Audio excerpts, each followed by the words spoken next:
Whoa, buddy. Put that thing back in its holster. We haven't gone anywhere. I don't understand. Check out the MichaelDukesShow.com for information on how to get access to the podcast.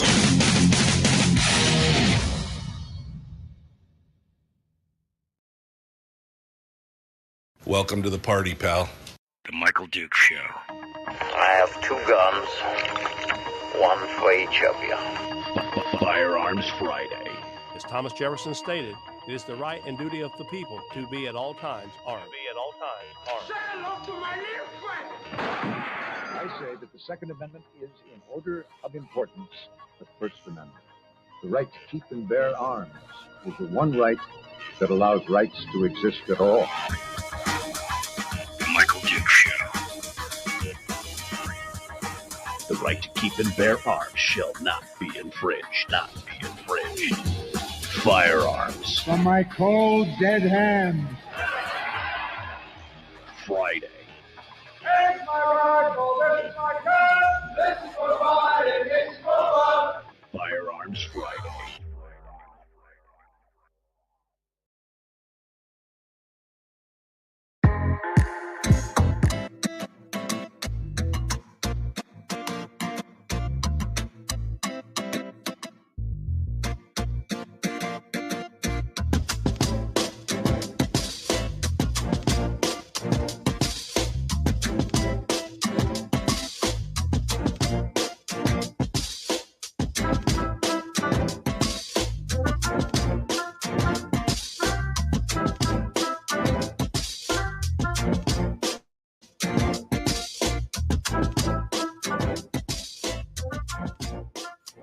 Well, good morning and welcome back to the Michael Dukes Show. Common sense, liberty-based, free-thinking radio. Hey, how are you? What's going on? How is it happening with you? What's going on in your world? Welcome to Firearms Friday. Your chance to sound off on issues of a two-way nature right here on the big radio show.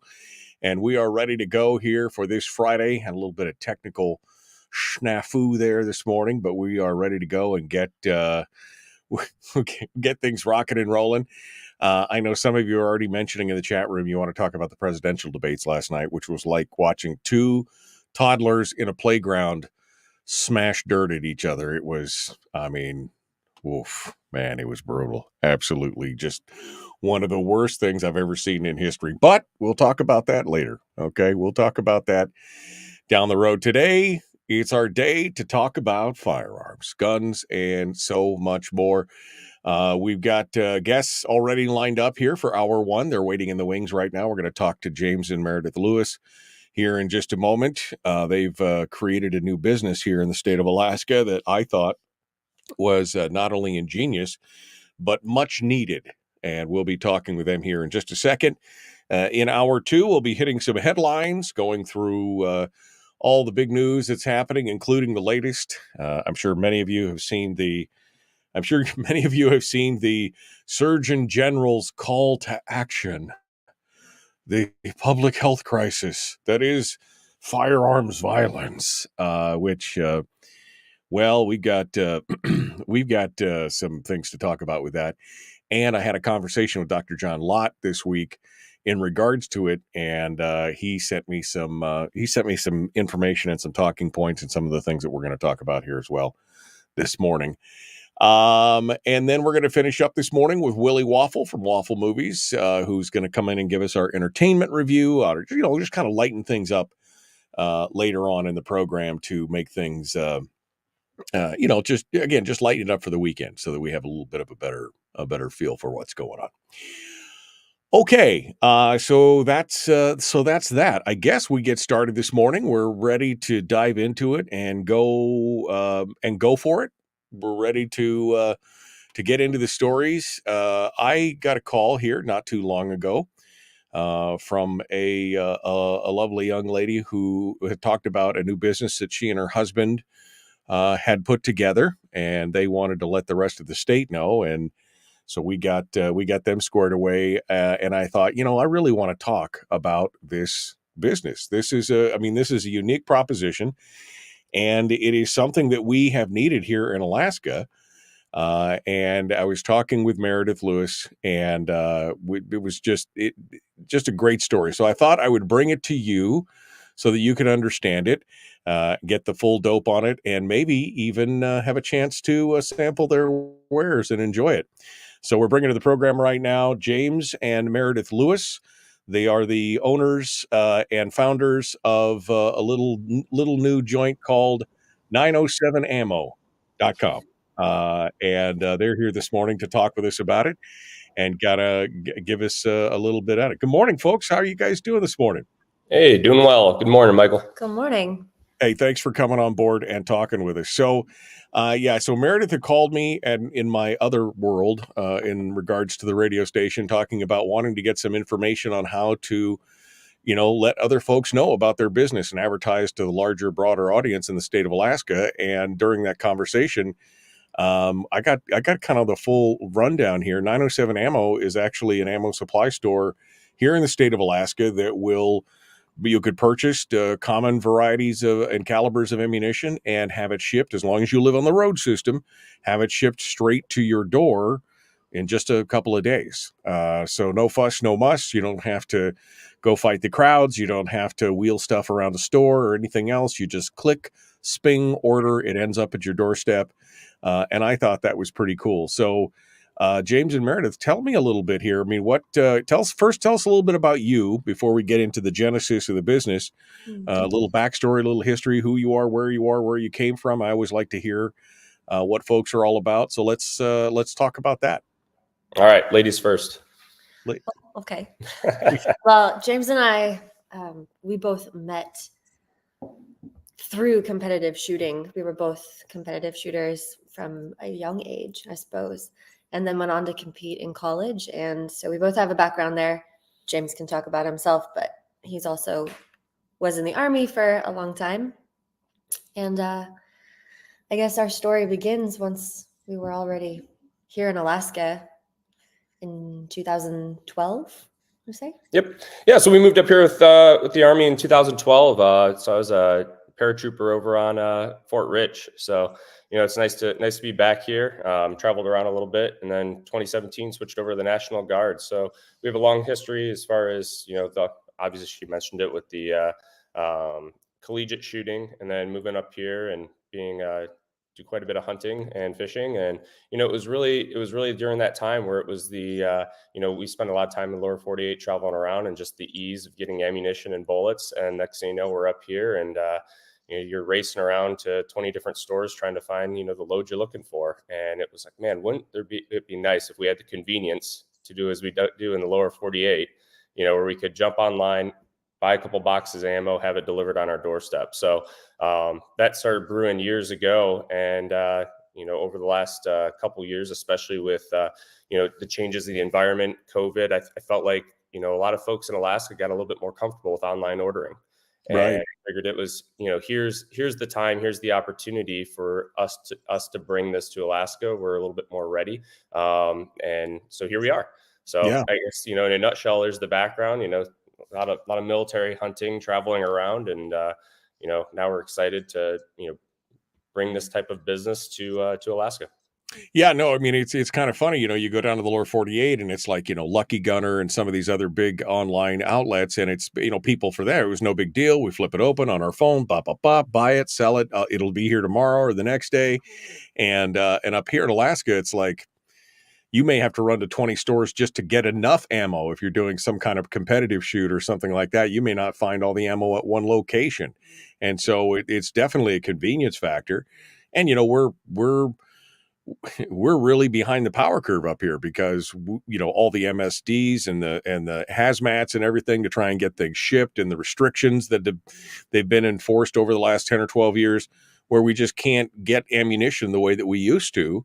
And it makes it very difficult for people, and it's a daunting process sometimes.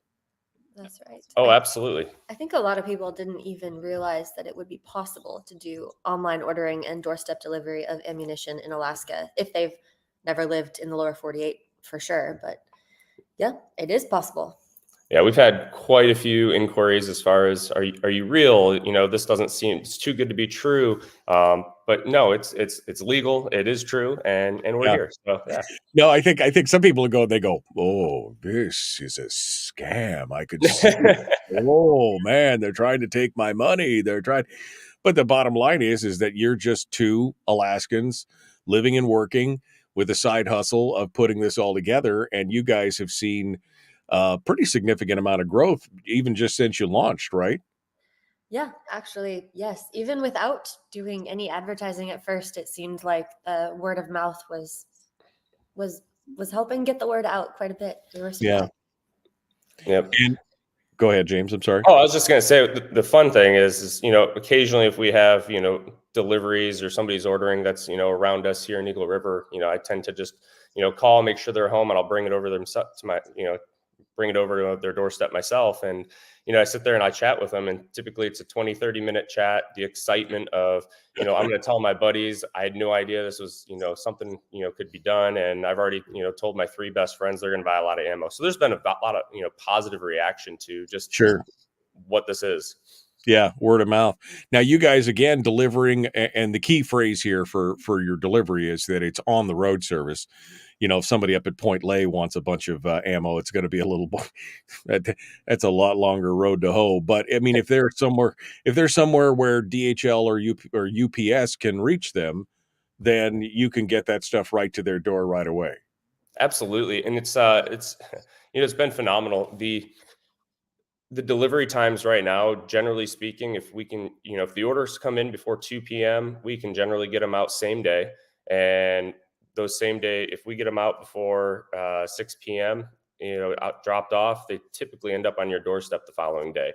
So a majority of our shipments are arriving within 24 hours of orders. So that's we're pretty happy with that. So for Alaska, Thursday and be ready for the weekend. Yeah, in Alaska. I mean, that's miraculous in Alaska, right? I mean, when you're talking about 1 day or 2 day delivery in Alaska, that is almost miraculous at that point.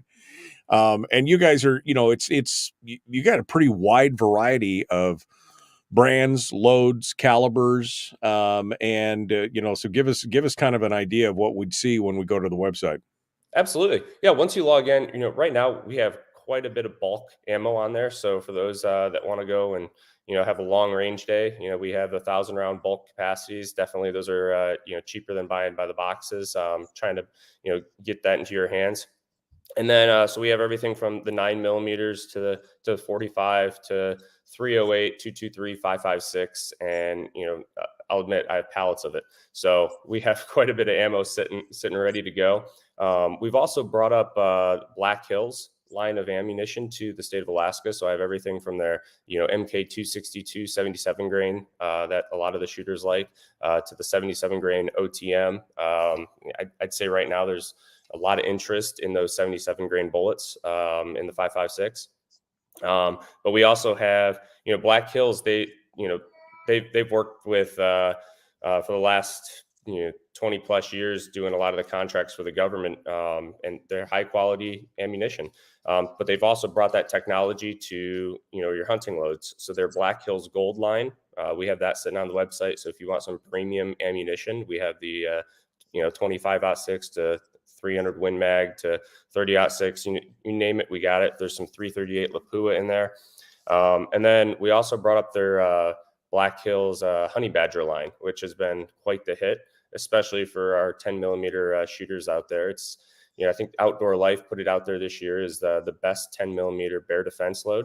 I had some questions about it myself. It's a 115 grain bullet coming out of a 10 mil, and you say, how can that, stop a bear? And right. I trust me, I had my doubts too, but had an opportunity with a brown bear this year where, we tried one. So, it definitely impacted and went through the full chest cavity of a 9-foot plus bear. So it was, the science is there, I guess you could say, behind right. Yeah. The proof is in the pudding in the chest. That too. Yeah. People have been excited about that one. Yeah, no, and it's good. I mean, this is the thing. It's been so hard in the state of Alaska. I mean, there were a few guys back in the day, and I think I probably told Meredith this story back in the day, where there was a couple guys that as a side gig, they would just order in, ammunition. And we were at the time, we were getting a lot of Russian ammunition and stuff. This is back in the late, mid 90s, early 90s, mid 90s.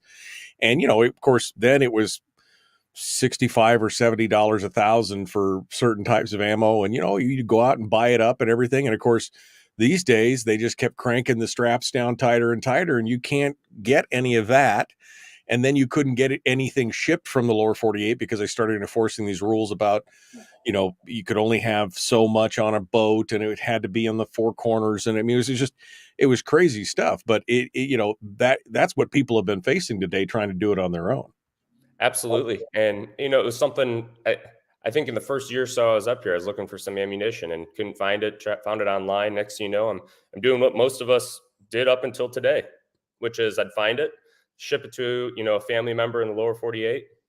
And then during a trip down to the lower 48, fill up the duffel bags, fly it up on Alaska Airlines. And, they give you 50 pounds. They're pretty generous.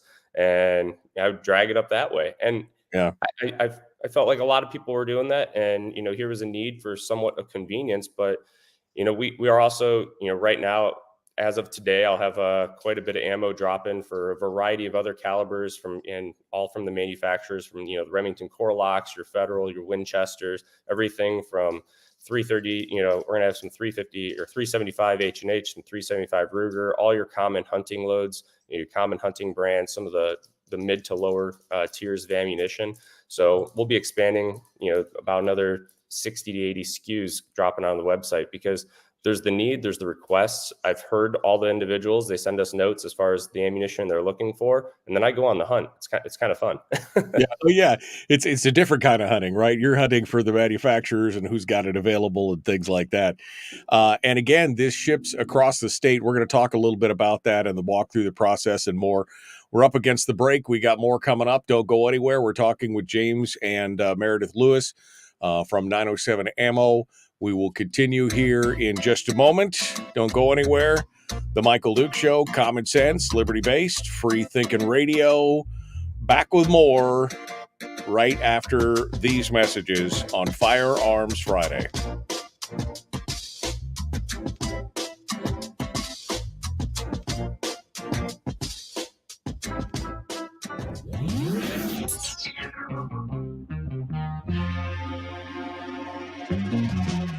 Running on 100% pure beard power. Oh, also some coffee. We dip our beard in coffee. Ha, nice beard. The Michael Duke Show.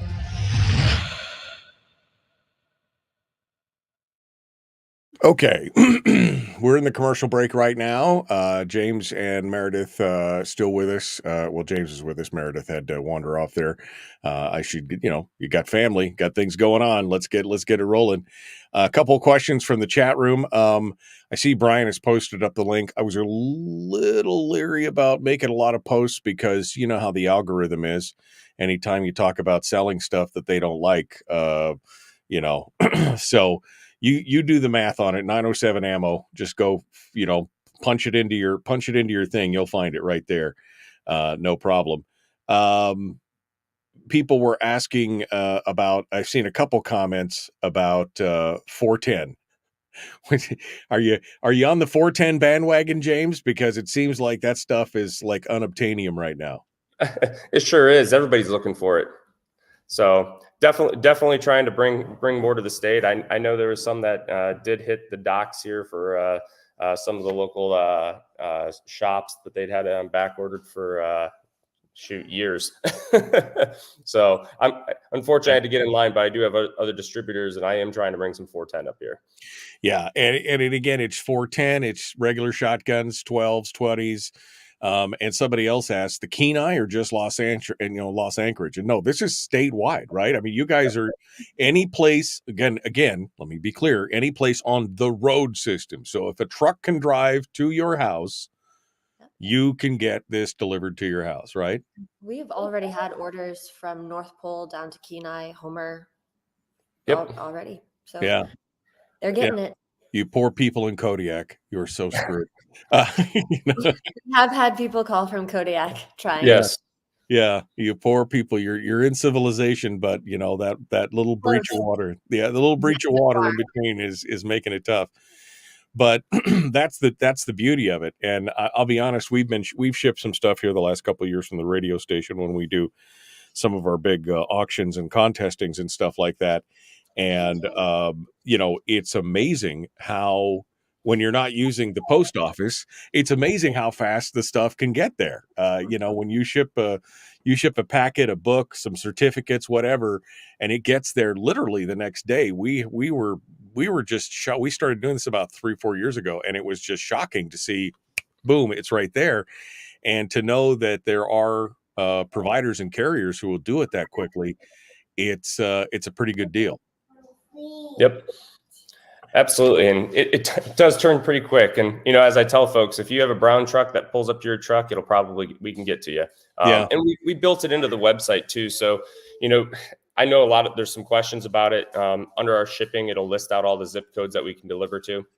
But we've also built it into, if you add it to your cart and you try to, you know, put in your zip code or your shipping address and it doesn't pop up, it throws a little warning and says, sorry, we can't deliver at that time. So we're not going to, you know, you can try it in the website, but for the most part, we've got it built into all the delivery locations that we can currently deliver to are built in there, so it can help guide you as well if you have any questions. Yeah, you know, somebody says, do you have village orders? And unfortunately, no, because if you have to fly it now, are you guys working on a plan? Or, I mean, what, you know, how do we get something to, you know, Bethel or Dillingham or, like I said earlier, Point Lay or something like that? What, you know, is there something in the works in the future, or is it too onerous? I mean, I think that's the thing. Is it too much of a chunk to bite off at this point? I would say stay tuned. It's not out of the question. Right now, we're trying to, you know, really just optimize and improve and just do the best we can with the road system right now. And coming up, you know, this fall, next spring, you know, if demand really, you know, pushes it, you know, bush orders are not out of our, you know, off of our roadmap. Yeah, for somewhere down the road. Not today, but sometime in the near future. And we've only been at this for a couple months. No. I mean, that's the thing. This is a brand new deal. All right. The ding means we're about to return to radio. Meredith, you have a thought, but hold that. I will add, well, the ammo is restricted. Anybody can buy a T-shirt. Oh, okay. Well, ammo is restricted. Anyone can buy a T-shirt. I love it. The merch plug right there in the middle of it. It's good stuff. All right. Well, hold the line. We're going to jump back into it here. The Michael Duke Show. Common sense, liberty-based, free-thinking radio. Like, share, subscribe, ring the bell, do all the YouTube, Facebook, and Twitch things. Let's get to it. Here we go.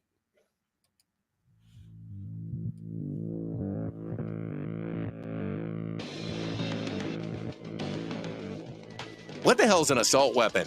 You know, if we could just figure out how to get all of the murder guns and the attack guns and not keep selling those to people and just sell protection guns, I think that would be great and solve a lot of problems. Does this mean that if we hurt your feelings, you'd consider the Michael Dukes Show assault radio?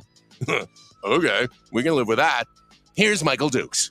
Nothing but protection guns. I have no murder guns, no attack guns. No, every one. I actually asked the guy at the counter, is this an attack gun? Because I really only want a protection gun. Joining us on the program, James and Meredith Lewis from 907 Ammo, talking about this new startup that they've created. And as I said earlier, I'm sure a lot of people scratched their head and thought, oh, this can't possibly be real. Can't possibly be real, but it is. Two real people doing two real things. And of course, as you said, just getting things started up. And Meredith and I had a little bit of a conversation about the bureaucratic red tape. Walk us through the journey here, Meredith and James, on all this. Oh, by the way, Meredith said right before we came back from break, even though they can't ship all their products to people who are on the road system, you can always get a T-shirt or a sticker. Or a sticker, to help support them. You can always get a T-shirt or a sticker shipped right to your front door, regardless of where you are. But they're working on that. But talk to us a little bit about the process, because It is quite a process, even though legally you don't have to have an FFL or something for, something along that lines. I know you guys went through a lot of things to make sure that all your T's were crossed and your I's were dotted, because ain't nobody want to get sideways with Uncle Sugar and the F Troop boys. So walk me through that. Yeah, I guess, high level, yeah, we did go through the ATF process. There's definitely some barriers to entry when it comes to ammunition and purchasing it. A lot of, and then, there's a significant demand over the last several years. So why would a distributor sell to us when, they have everybody else buying up all their ammo too? So there's definitely breaking through some barriers to get in, to those networks. But yeah, so we started, and there's a lot of folks. So some of our distributors, we have local distributors. We also have distributors located in the lower 48, and a lot of them won't touch the shipping unless you have an FFL. So we've definitely went through that route, and I feel it's helpful.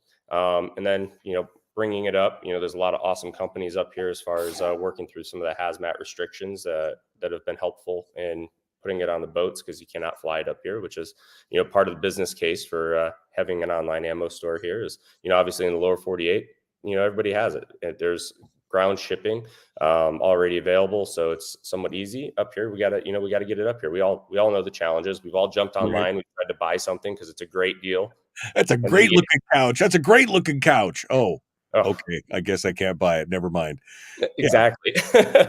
So same issues, same struggles. So once you get it up here, yes, there's then there's some of the shipping restrictions, et cetera, that we have to work through with the shipping companies. But once you tackle all those hurdles, it's here we are. So. It's it is a challenge. Somebody asked about like winter barges or summer barges and stuff like that. I mean, maybe down the road in the future, somebody wants to place an order at a specific time of year when that there's a barge going out, or they're willing to wait 10, 15, 20 days to get it, but they know it's coming. I wouldn't say that those would be outside the realm, but again, you still have to comply. Even on barges, you still got to comply with all the, you can only have so much. It's got to be on the four corners of the boat. It can't be, in one area. And it's really become kind of a very difficult. I read an article here about 10 years ago about that, how they changed some of those rules. And that's one of the reasons why we had this trickling up here in the state of ammo, because there was a huge rule change on that.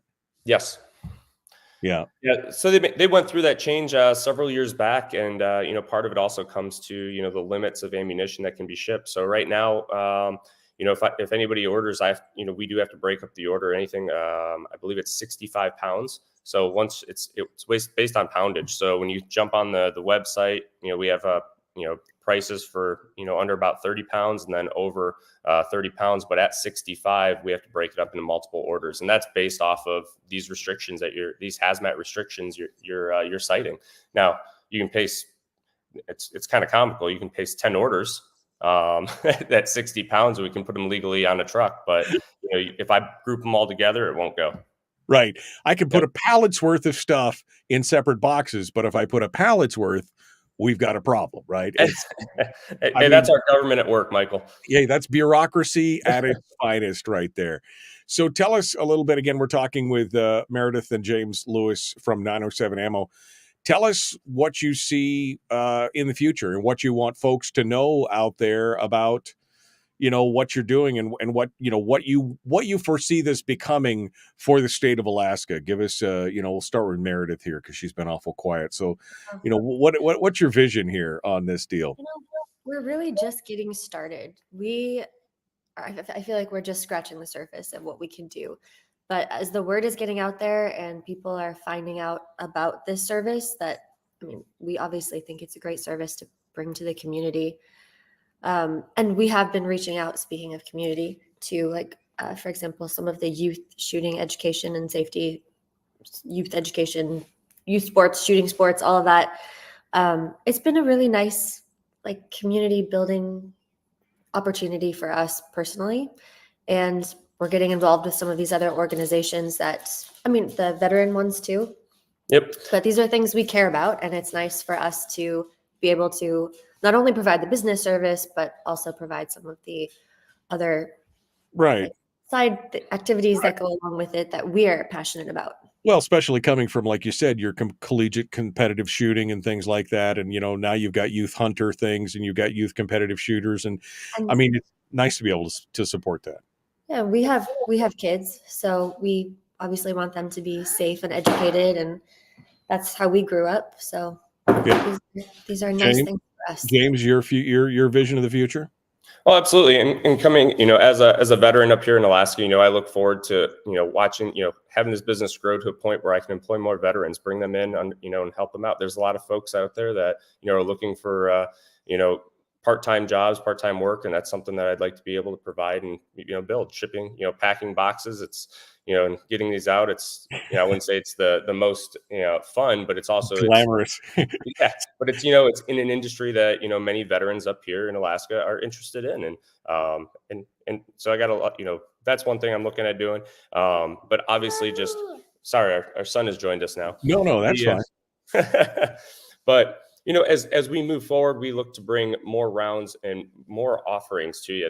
I think there's a whole market of Alaskans that want to do, be more involved in shooting sports, but to get in their vehicle, drive 30, 45 minutes to maybe find the ammunition they're looking for, is a struggle. Or now you can see if it's, if it's on our website, it's in stock. So, right. And we can get it delivered to you. So I think there's a whole group of individuals that have shied away from, all the, the range time just because of availability of ammunition.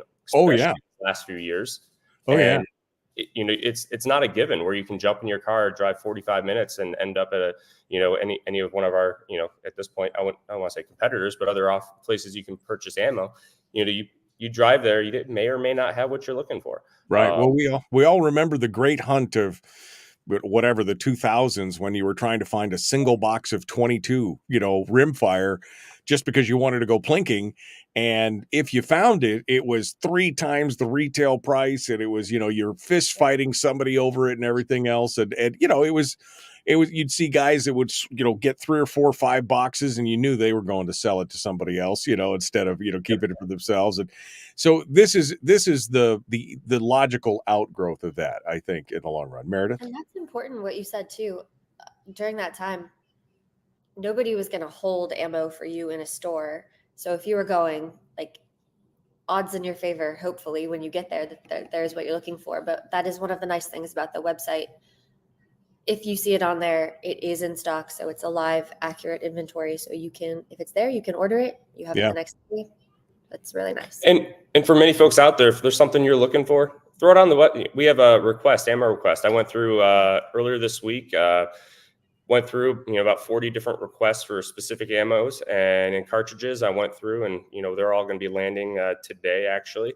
And they'll be getting added to the website. So anybody that's, requested specific cartridges, I'd say about 95% of it was available and we'll be hitting the website. So as we just continue to grow the selection and one of the other things that I'm just really keen on is, I'm doing my best to price ammo in a way that it represents prices that, Alaskans haven't seen, which is, a lot of the lower 48 prices. So I look at, I'm comparing our prices to that of companies that are doing similar businesses down in the lower 48. And I want to make sure that we're competitive and we've built our model around that.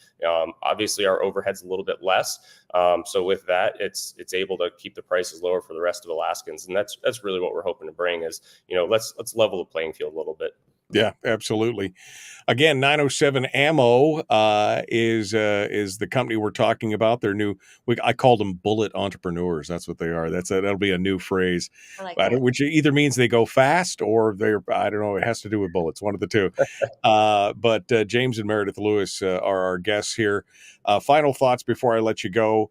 Again, you said you had all varieties. Somebody asked during the commercial break, and I should have brought this up. I apologize. 410 has been very scarce. 410 shot shells in really any flavor, slug shots, PDC rounds, whatever.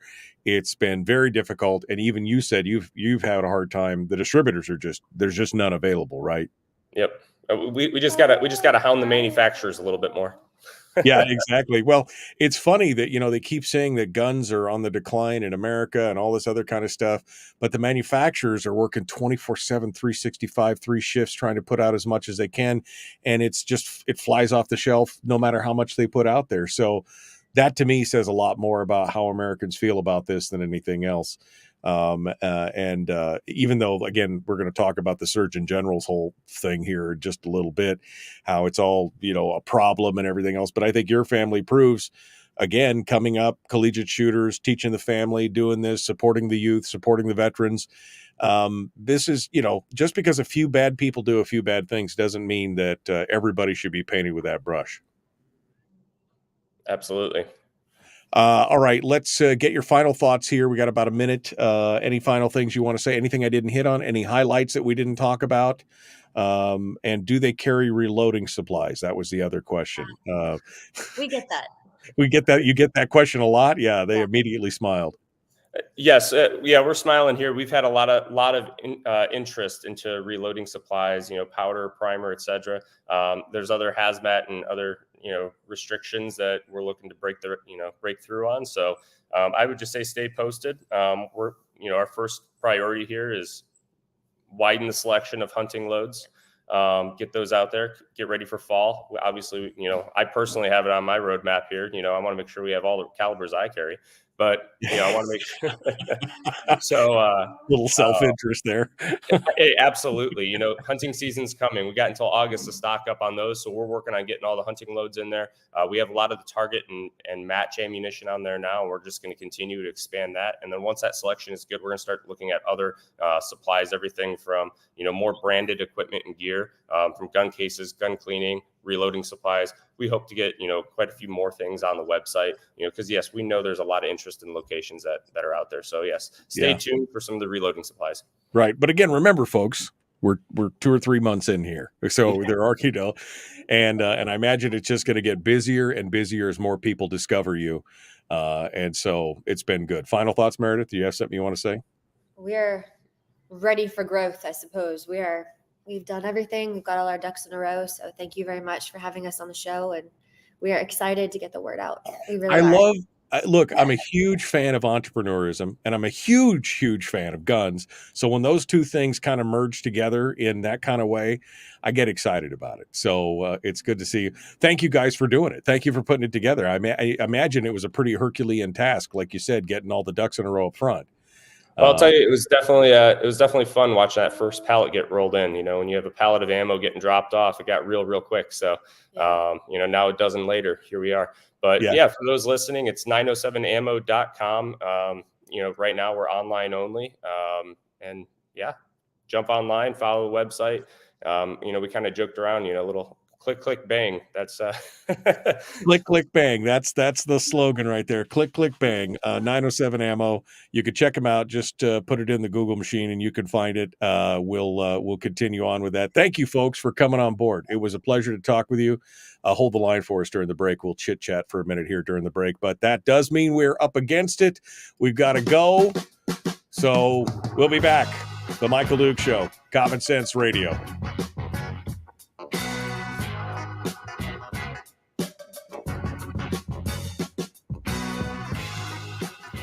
Bad radio host. Almost went too long there.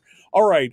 So anyway, final thoughts from you guys. I mean, I'm just excited for you to, you said only online right now, but boy, why would you need a storefront at this point? I mean, if it's delivered right to their door, that's an unnecessary expense and headache when you just be like, I got 5 guys in a warehouse shipping stuff out. I don't need much more, right? Well, and that's what it comes down to. For us to keep the prices low, part of our model here is we don't have to have somebody sitting behind a counter for 8 to 10 hours a day. We can, get all the orders together, throw it, and spend minimal time, from an employee standpoint, and we can offer the lower prices. So that's a good piece of it. So. Yeah, well, our son here in the background. Yeah, no, hey, I had 5 kids. I understand what it's like. So it is what it is. Well, congratulations to both of you, and I look forward to visiting with you again sometime in the future. If you get anything new or fancy or exciting, let us know. I mean, I think that's a good. Anytime you expand or do something different, we'd love to hear more from you. Get the pro shop or something. We'll do something. We'll do something fun. Again, we're trying to dance a little bit here around YouTube and Facebook and make sure we don't offend their censors or their AI. I mean, well, we didn't even talk about that, but that's a huge part for you guys, right? I mean, you cannot advertise online anywhere at this point. We can't advertise on Google. We can't advertise on Instagram, Facebook, etc. So, merchandise is definitely somewhat of a way around it, but it's definitely caused some complexities. Not easy, which is another reason why we appreciate you having us on your show.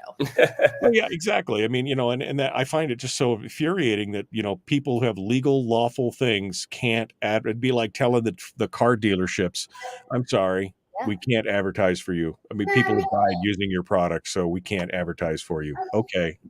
It's insane. All right. Well, James, Meredith, thank you so much, guys, for coming on board. And we look forward to seeing hopefully more folks find out about it, and your site count surges today for people who are coming around just to check it out. So thank you for coming on board. Thank you. Hey, thank you, Michael. You take care. All right. Thanks, James. All right. James and Meredith, again, 907ammo.com.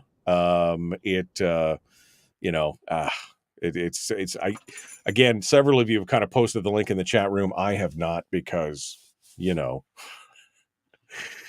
I don't want to get dinged. It's so tough out there.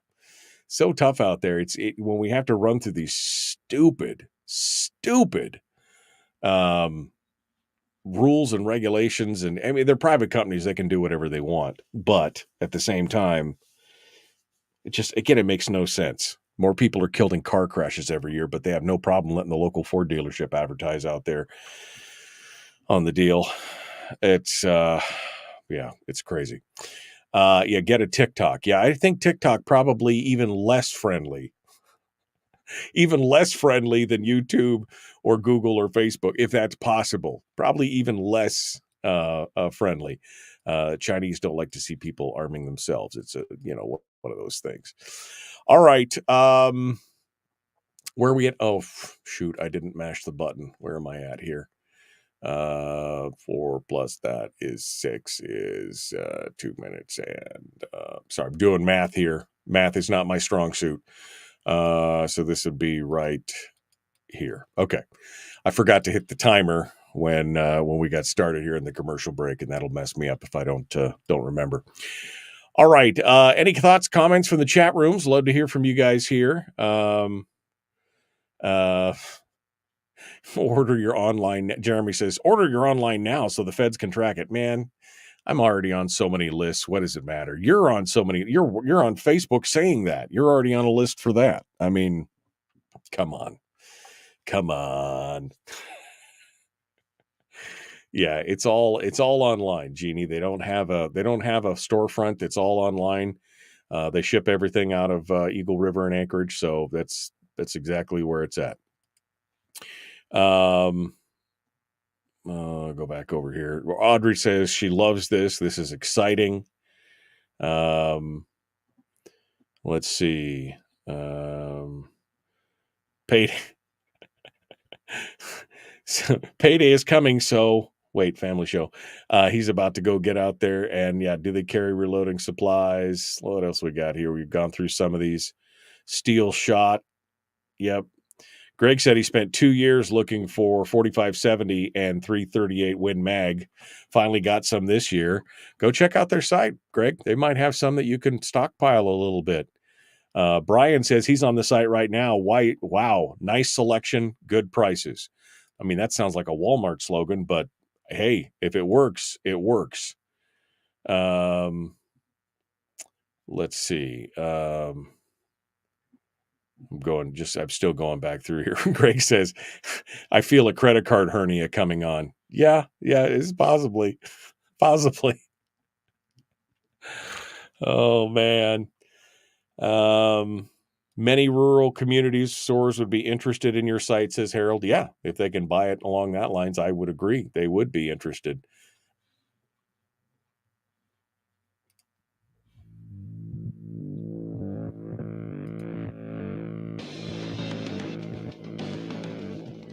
What the hell's an assault weapon? What isn't? If I assault you with a penguin, doesn't that make it an assault weapon? Does this mean that if we hurt your feelings, you'd consider the Michael Dukes Show assault radio? Okay, we can live with that. Here's Michael Dukes. Yeah, we were just talking about, with the end there in the commercial break, we were talking with Meredith and James about some of the challenges. And I mean, could you imagine today trying to be a startup business in today's world that has anything to do with firearms, and the fact that you can't take advantage of the full gamut of advertising resources? Now, I mean, look, I'm a huge fan of radio, right? I mean, radio is pretty prevalent. 91% of Americans listen to radio at some time during the week. So radio is still the standard, in my opinion, my personal opinion. I mean, I wouldn't work in radio if I didn't believe that. So you could still do that. But, you know, there's still other things that go hand in glove with radio. One of them is digital, you know, advertising on, you know, Google ads or YouTube or Hulu or, you know, all this other kind of stuff. And of course, none of them want to have anything to do in any way, shape, or form with anything related to, not even firearms, not just about, but accessories, and of course, ammunition and everything else. I mean, what a way to tie people's hands. What a way to choke out an industry of something that's, again, lawful. And I alluded to it earlier. You know, the ammunition manufacturers are making ammo as fast as they can. You know, was it the Outdoor Group, the federal people who make federal ammunition?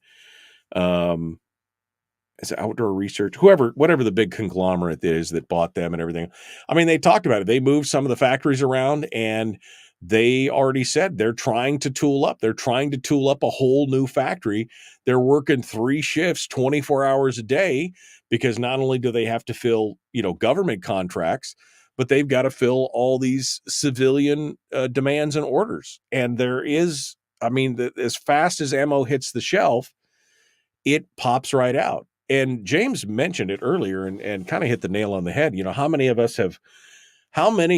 have, you know, kind of foregone range days simply because of the availability and the price of ammunition? I mean, I haven't had a really good range day in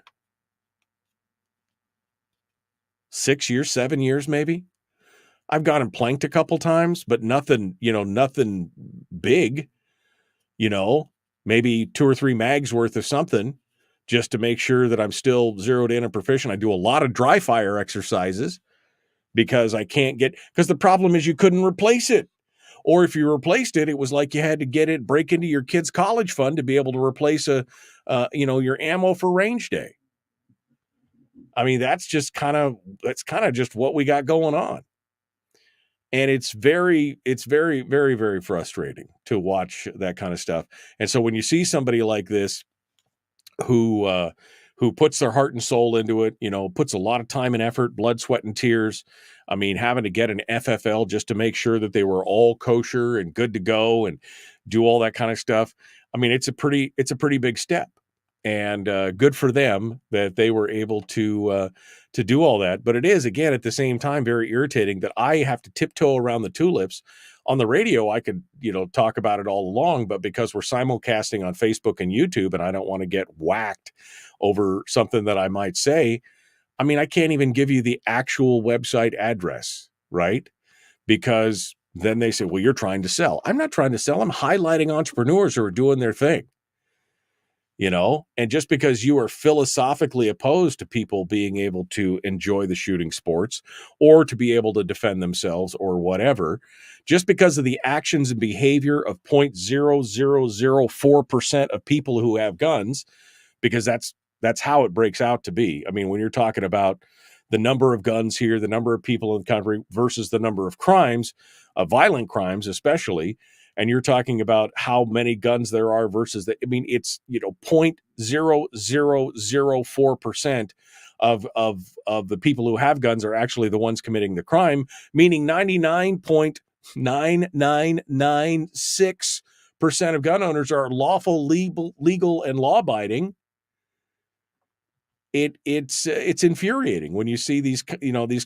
Now, again, they're private companies, Google, YouTube, they can do what they want, but some of these policies are just ridiculous. It's just ridiculous. And then it's not just guns. Obviously, Frank says, try a startup business selling 2x4s you milled off your own property. Yeah, right. I mean, right? Government, government regulation and reflection at its finest. So I hope you go out there today, sometime today, and you Google them up, 907 Ammo, and you go over there and you check out their site and you do, let's just look through it. Maybe buy a t-shirt, maybe buy a sticker, maybe just take a look and see what they have available. It is, it's good stuff. Housekeeping measure. Amy asked the question, wondering if you're taking off next week. You mentioned it at one point. I will be here next week, Monday, Tuesday, Wednesday of next week. And then, of course, the 4th of July is on a Thursday, and I will be off on Thursday and Friday next week because, one, there's going to be there's nothing happening. And two, there's nobody wants to talk to you at that point as well. I'll be lucky if I get any work done Monday, Tuesday, Wednesday of next week because nobody wants to talk to you leading into that 4-day weekend. Nobody, their mind is somewhere else. So we'll probably be a pretty slow week. I'm sure we're going to get some good candidates. I know I've got Scott Kohlhaas kind of lined out for Monday, and I'm working on a couple other guests right now, which we may or may not get squared away. I know I got somebody else here waiting in the wings. And then, of course, we got Brad Keithley, Chris Story, and we will try and line out a couple new voices. It's funny. I sent off an email to 116 or something candidates based on their emails that they left up on the State of Alaska website when they registered to run for office. And I've been getting quite a few responses. Elise Galvin has reached back out to me. It looks like we're going to get there. Cliff Grove's people have. So we'll get some more Democrats back on the program, some more progressive people who, generally speaking, don't want to be on the program except for during election season. So, but, it'll be an interesting, rational, reasonable conversation. No, as opposed to last night's presidential debate. It will be a rational, reasonable conversation, and it should be a fun time to be able to do that. So we'll have some great guests leading up here to the August 20th primary. We are what 8 weeks out from the primary now, 9 weeks out from the primary. So it's going to be a busy time, and we'll see where it goes from there. All right, we're coming up on it. Brian says, we want to talk to you. Well, okay, we can do that. We got more coming up. The Michael Duke Show, Common Sense, Liberty-Based, Free Thinking Radio. Hour 2 is dead ahead. We're going to talk about the Surgeon General's warning to the public and his declaration of a medical health emergency over firearms. I got some things to say about that. The Michael Duke Show, Common Sense, Liberty-Based, Free Thinking Radio.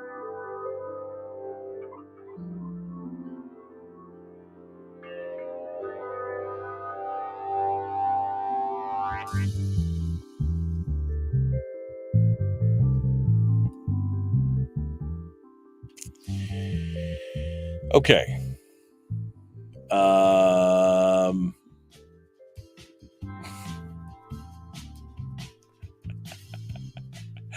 Sorry, I'm just looking at things. I'm reading some of your guys' comments here. Don't use Alaska's list. They do not remove your old post and you get calls for stuff years later. Yeah, so difficult. Somebody said MeWe. I started a MeWe account after it got started, and it's just like I can't keep up on all the different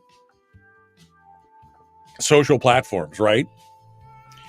The only reason I ever posted to Twitter to begin with was because at one point you could hook your Facebook account up to your Twitter account. So if you posted on Facebook, it went over there.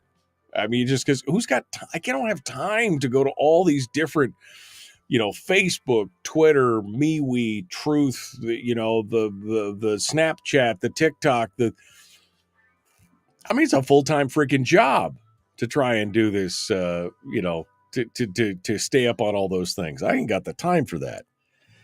So we got Facebook. And I simulcast on YouTube because that's a one-time setup. Boom, we get it done. Makes you a face twit. Yeah, that's right, true. If you hook up your Twitter to your Facebook, it makes you a face twit or a twit book. Not sure which. Or now it's X. So now I'm a Fasex. Fasek? Oh, it sounds like a fascist, doesn't it? Well, that's Elon Musk. I'm sure somebody's going to say that. It's Elon Musk. He's a fascist. All right. What are you guys doing this weekend? Anything exciting? Anything fun? I'm going up. My folks are celebrating. My mom and dad are celebrating their 60th anniversary, 60th wedding anniversary this weekend. So I'm heading up there with a couple of kids. We're going to go up there and visit with them and enjoy it. We got my brothers and sisters and everybody else. We're all going to come together and celebrate a little bit of wedded bliss for 60 years. So it's a good thing. Brian's headed to the range, hopefully, if you can afford it. He's got to go check in with the credit union to see if his loan went through before he heads out to the range with his new toy. Yeah, I'm with you. I'm with you on that. Yep. So, and Dad's in the chat room this morning. Yeah. So it's going to be a fun time this weekend. We're going to have some good family time, and it's going to be some good stuff. Cabin time for Greg. He's going up to Sterling to enjoy a little bit of peace and quiet, and probably a lot of work. Because every time I watch his Facebook post, he posts something about his cabin up there, and he's, rebuilding the exterior or, laying down flooring, or it's a weekend of work at his vacation place. It's one of those things. And don't burn the forest down, boys, says Jeremy. Man, smoke in Fairbanks all this last week, and then I woke up this morning and there's smoke here, and I'm not sure if it's from the neighbors burning their stuff or it's from the Susitna fire, but a lot of that stuff, Tell your dad, says Justin. Congratulations. Not many people can say 60 years. That's awesome. Look two comments before yours, Justin. He's right there. You could say congratulations to him right there. He is ready to go. Okay. I didn't have coffee this morning, and I'm feeling it right about now. I really should have had some coffee, but I was in a hurry. So I feel like we've gone as good as we can go. Sans coffee. So we're going to talk a little bit here about Dr. Vivek Murthy and his stupid public health emergency declaration, which when you read that, it is it's insane. Just absolutely insane that's the direction that's the direction we're going here. Let me see. I'm looking for the original. I'm looking for something in the original presentation that I saw a story about this earlier. I'm looking. Just bear with me. Patience, grasshopper. All right. I'm not seeing it. You know how it is when you're reading a million different news stories about something, and then you're like, "Oh, where was it that I read that?" And then you try and go back and find it, and you're like, "Well, I can't. That's where I'm at right now. I can't find it." Okay. Well, we'll see where this goes. We'll see where this goes off to. Meanwhile, make sure. Sorry, there was a new article that just popped up. Gun control groups don't want to discuss Biden's debate debacle. And it's crazy, says David Hogg, that they didn't bring up guns at all. There's a reason they didn't bring up guns, because they know it's a non-starter and it's a loser for them. They know that's why they didn't bring up guns. You don't have 8 million new people, many of them Democrats and progressive, purchase guns in a single year and think that guns is a good, sure, you can hold a press conference, randomly, but you don't get on a presidential debate stage and start banging around about that, because it's not a winner for you. It's a loser. Okay. Well, let's get back to it. Here we go. The Michael Duke Show, common sense, liberty-based, free-thinking radio. Like, share, subscribe. Let's do this.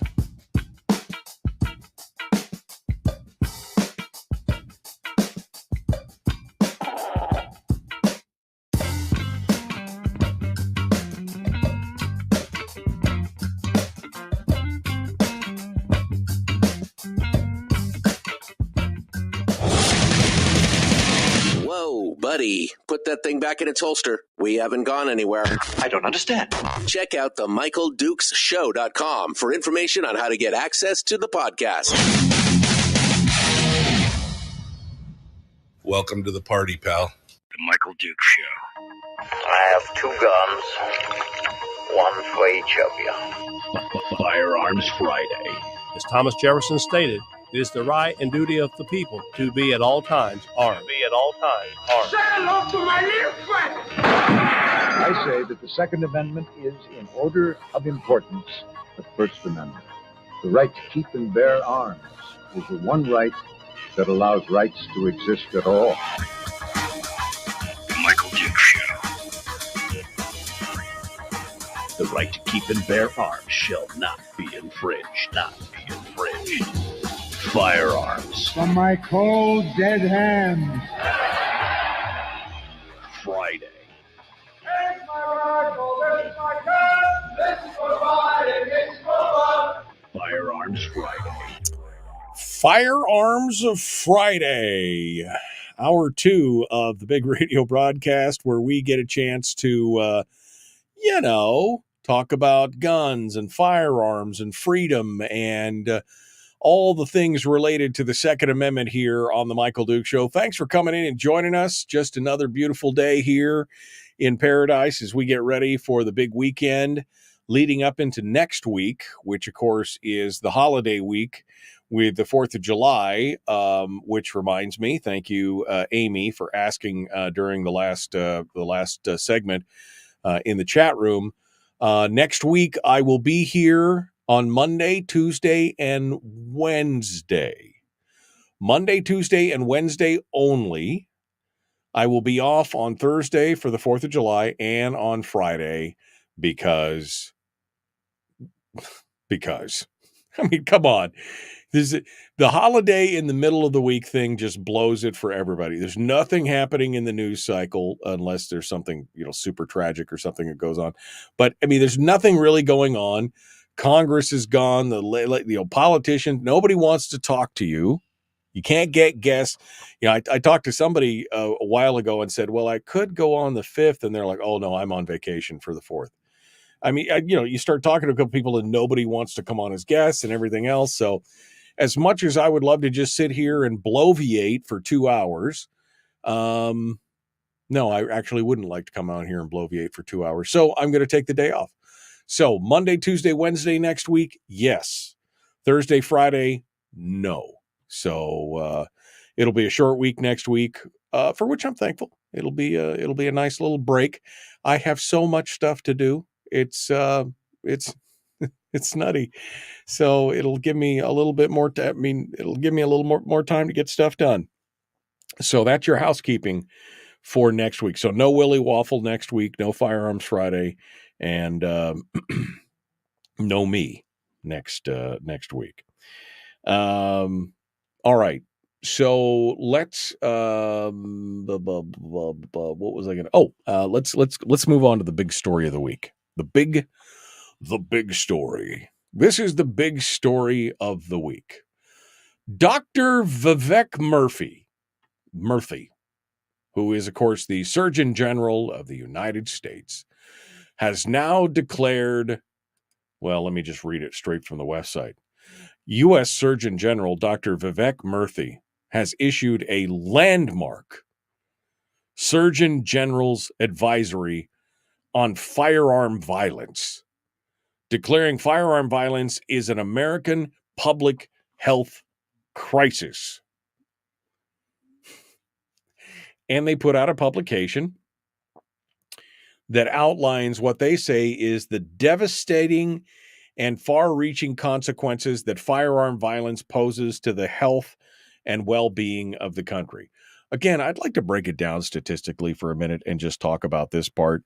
Violence in total is horrific. I mean, there's nothing good about any form of violence, whether it's car violence, whether it's hammer violence, whether it's blunt object violence, whether it's gun violence, knife violence, sword violence, spear violence. All those violences are bad, right?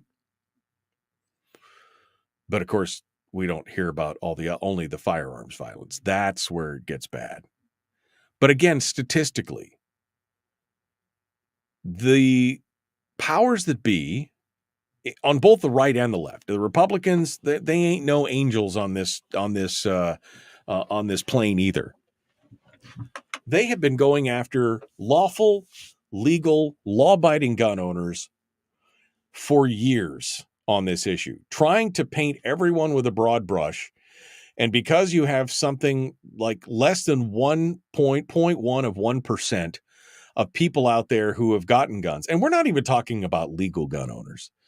I mean, we start talking about the number of violent crimes that are committed with firearms, which is a better way to describe it rather than firearms violence. Violent crimes committed with firearms by people who are not even legally allowed to possess them. When you start breaking that statistic down even further, but even it doesn't matter. When you look at the number of gun owners and the number of guns in the country, and you realize that the incident of of violence with guns in this country accounts for only 0.0004% of all the gun owners out there, you realize they're sweeping. It's not with a broad brush. They are whitewashing it. They are saying because of this small fraction of a percentile of people who are doing bad things with firearms, we need to take them away from all of you. That's like saying because of the small fraction of people that use vehicles in, say, vehicular homicide, running people over, driving recklessly, that we should remove all, we should only have government-controlled cars. You should just have, if you do something, you just need to call up a ride share run by the government, which I'm sure will be super efficient, and get taken to work or go to the store or do whatever. You want to go on a family camping trip, you've got to call the government service to bring the camper and pick you up and drive you to your location, and they'll sit around and wait for you while it's the same kind of insanity that we're talking about here. So during the Attorney General's advisory, he put a little video out, and I'm debating whether I should play the whole thing or not. Or whether I should play it at all at this point. Do we really care what Vivek Murthy says about any of this? The Surgeon General of the United States, how they're going to paint this as part of a public health crisis. You know, one of the reasons why they want to paint it as a public health crisis, because they saw how they were able to control people during the COVID situation. And they figured that some people will just go along with it just like they did during COVID. Whatever they say about firearms, that's what it is. But then they put out this infographic. It's a picture, right? With information and statistics on it. And this is what was tweeted. This is what was tweeted with the initial announcement by Dr. Vivek Murthy at the Surgeon General's on his X account. And this infographic, I have so many questions about this infographic. So it says at the top, based on a recent nationally representative survey. Okay, so let's just continue on. 54% of U.S. adults report that either they or a family member have experienced a firearm-related incident. 54% of Americans. 21% have been threatened with a firearm. 19% have had a family member who was killed by a firearm, including suicide. 17% have witnessed someone being shot. 4% have shot a firearm in self-defense, and 4% have been injured by a firearm. Now, there's a lot to unpack on this little infographic. First of all, 17% of those who were surveyed had witnessed someone being shot. Just a show of hands to all you radio listeners and Facebook and YouTube, and just a show of hands, how many of you have witnessed somebody being shot in your day-to-day life? Anybody? 17%? That's almost 1 in 5? 1 in 5 of you have witnessed somebody being shot. I mean, I'm saying outside of a war zone, right? This is just day-to-day. 1 in 5? And then, although they did have to admit that 4% had shot a firearm in self-defense. Oh, so you do recognize that the defensive use of guns is important. You do recognize that somewhere, north of 1 million people a year use guns to defend themselves to prevent a crime. 54% reported that either they or a family member have experienced firearms-related incident. All right, so then we go, going to the gun store, does that count as a firearm-related incident? No. But so we get down into this, and the study comes from the Kaiser Foundation, and it's a whopping 1,271 people from a voluntary online survey. This is not a nationally representative survey. That's what they say at the top of the thing. But this is a Kaiser Family Foundation survey that was voluntary and online with 1,200 respondents. What? I mean, what? How does this even... this makes absolutely no sense whatsoever, and yet he's going to use the power of his office, and they have... I'm assuming that they have expended substantial public resources to put all this stuff together from the office of the U.S. Surgeon General, because the CDC can't, right? There's a moratorium on that from the CDC. Using clearly manipulated survey results to push a political objective. I mean, a voluntary online survey filled out by 1,200 people who probably had an interest in filling it out to begin with. 17% have witnessed someone being shot. Oh, okay. So I had a conversation about this article with Dr. John Lott, and he sent me a little preview of what he is now putting together for his rebuttal to this piece, which should be out probably today. But we're going to go over a few of his key points on this, because what the actual... I mean, how... Again, this goes back to they want to treat it like a public health crisis because, one, it gives them a certain power because triggering a public health crisis has some legal ramifications, as we saw during the COVID pandemic. And because certain sheeple out there will listen and say, oh, it's a public health crisis, we have to do something then. Using these statistically insignificant and misleading numbers, that's how they're going to justify what's going on. A 1,200 person Voluntary.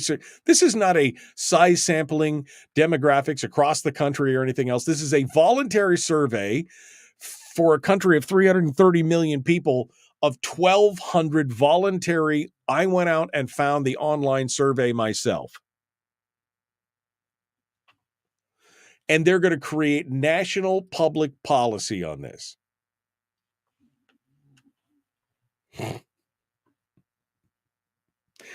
I mean, this is madness, folks. This is absolute madness. We'll get some of the rebuttal that Dr. John Lott sent me here in just a few moments. Don't go anywhere. The Michael Duke Show. Common sense, liberty-based, free thinking radio. Back with more Firearms Friday right after this.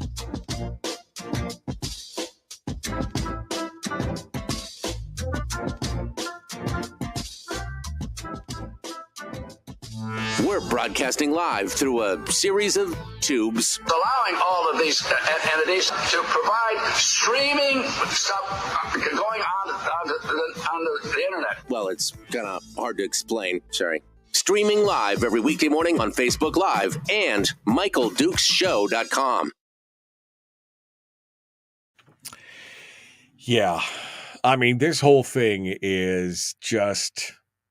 Timothy says they're trying to use it to run around the Second Amendment. Sorry, I don't think it works that way. Brian points out on defensive gun use, if the DGU studies are to be believed, only 1 in 5 DGUs involve actual discharge. So by their 4% statistic, wouldn't 20% of those surveys have DGUs? That's a pretty significant argument for going forth armed. Yes, I mean, exactly. It's I mean, the number is astonishing. I just can't fathom it. Right? All right, I'm trying not to lose my cool. Trying not to lose my chill here on this because what the actual let me see. I want to put that up next to me here. There it is right there. All right, I'm going to put that up right there. You guys can look at that here while we talk. But this is the kind of dreck that they're throwing at you. And again, a nationally representative survey. So you're telling me a 1,200 person voluntary survey is representative of everything that's going on out there.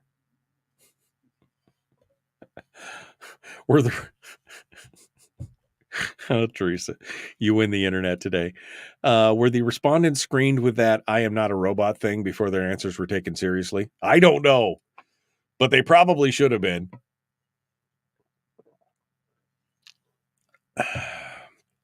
I mean, this is just madness. The GOP response to this has been interesting. According to MSNBC, he's trotting out all these partisan talking points that are masquerading as public health. The Republican Party was at work in the House doing something very different. Murthy recommends several potential mitigation efforts, including risk reduction policies like treating firearms like other consumer products, including safety testing or safety features, implementing universal background checks, expanding purchaser licensing laws. A bill from the Republicans on the Appropriations Committee, the Appropriations, Commerce, Justice, and Science Subcommittee, would do none of these things. In fact, the committee GOP leadership are proud of their proposal, which would do the exact opposite, adding new provisions that strengthen Second Amendment protections. The bill would cut funding allocated to the Justice Department's BATF and severely restrict how the money it does receive can be used. The most sweeping riders attached to the bill would straight up ban ATF from using its appropriations to implement, administer, apply, or enforce and carry out ATF regulations.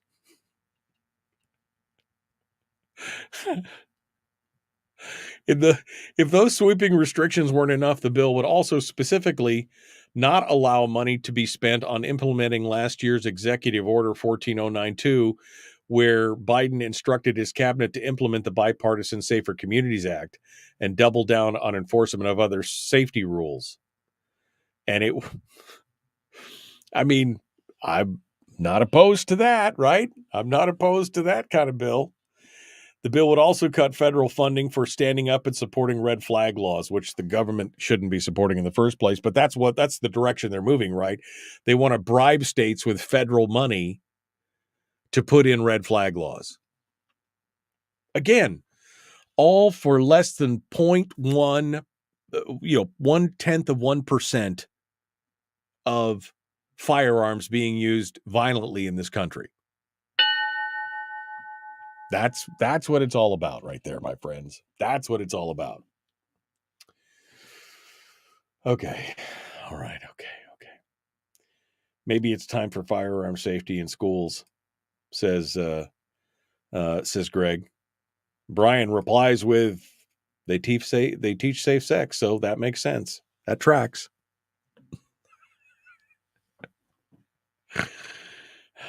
It's insane. All right, here we go. The Michael Duke Show. Common sense, liberty-based, free-thinking radio. Like, share, subscribe. Let's do it.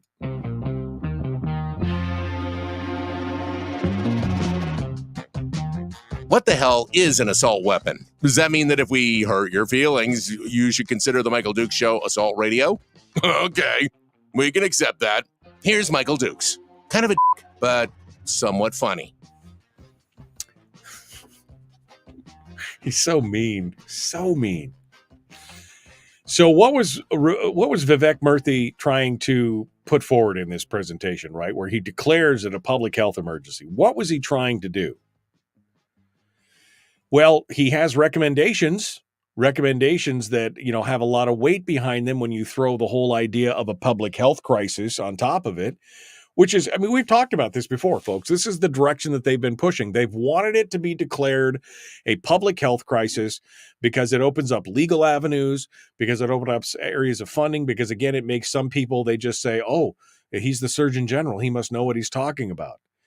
Murthy recommends several potential mitigation efforts for this process, including risk reduction policies like, one, treating firearms like other consumer products, including requiring safety testing or safety features.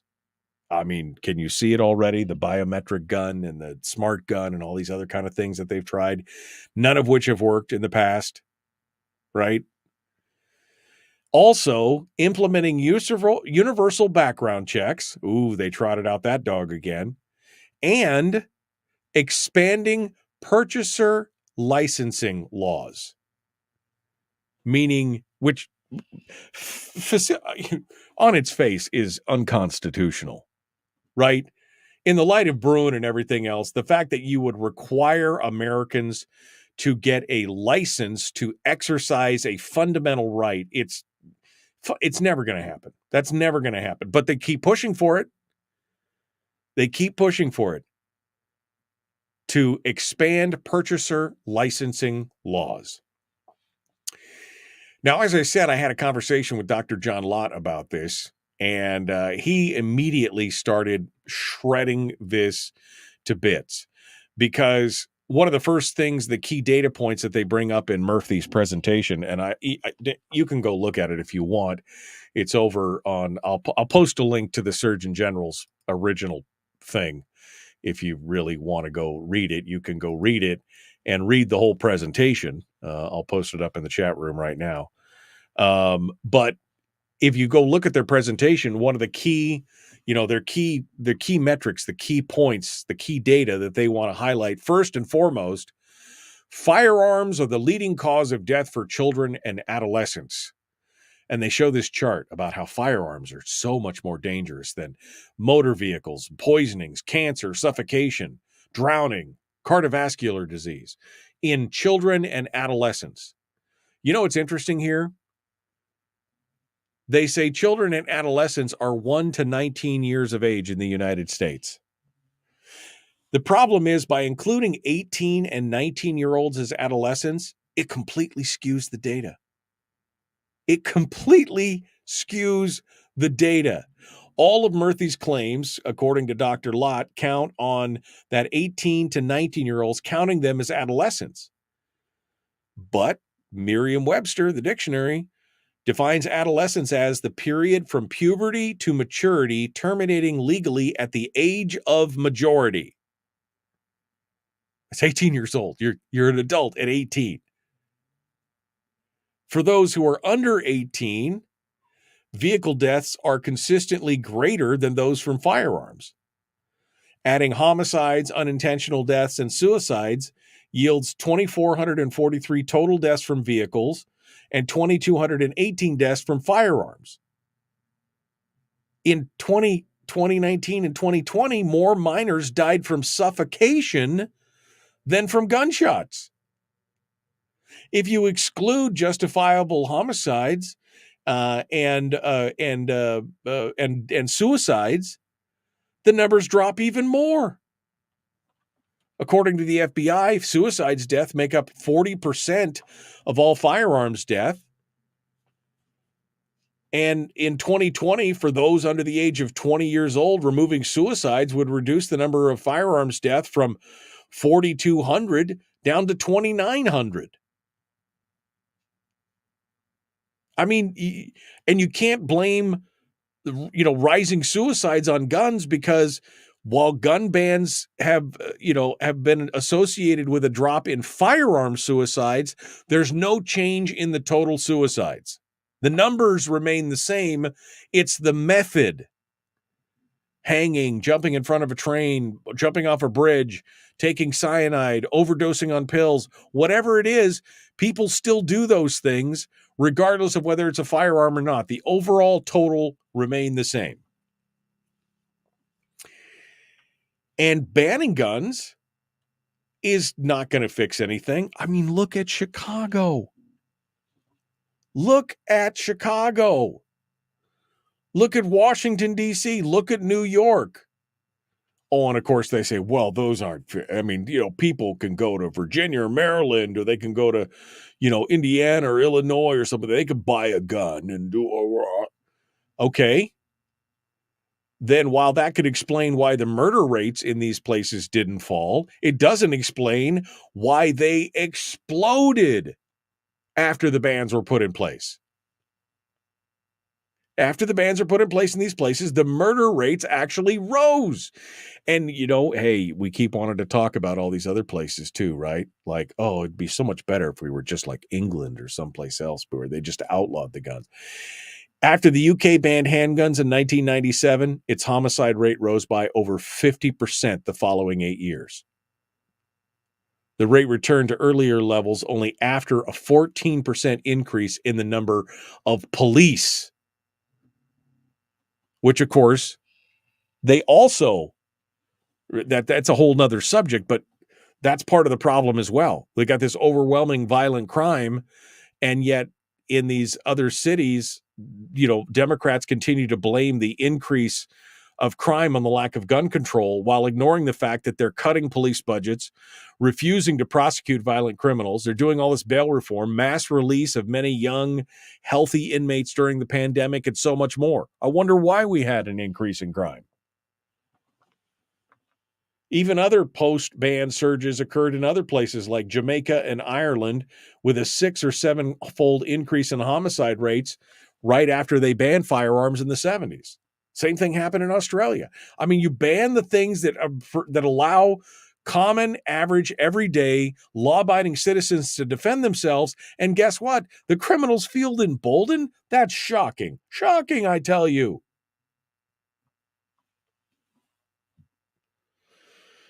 "92% of violent crime, according to Dr. Lott, does not involve guns. And we can reduce gun violence in the same way that we can reduce any type of violent crime. Higher arrest and conviction rates and longer prison sentences. Amid an over 50% drop in arrest rates in large cities since 2019, the Democrats simply can't accept responsibility for the collapse of law enforcement. That's the bottom line. That is the bottom line right there. They have created a monster, and you know what? They've created a crisis, which I start to wonder, the cynical side of me again starts to wonder, is that part of the plan? To create the crisis to then justify? I mean, I feel like I'm a conspiracy theorist, right? First, we were talking about the Cook Inlet oil and gas and how maybe the utilities and some of the producers are kind of, they're forcing this around, and certain members of the legislature are, waiting to create this crisis. We talked about the permanent fund, the same thing, where they're creating this artificial crisis so they can exploit it. And I have to start looking at this and realize, did the Democrats just stop prosecuting and start letting people out because they knew the crime would spike, and then it would be some kind of wild justification for the taking of firearms?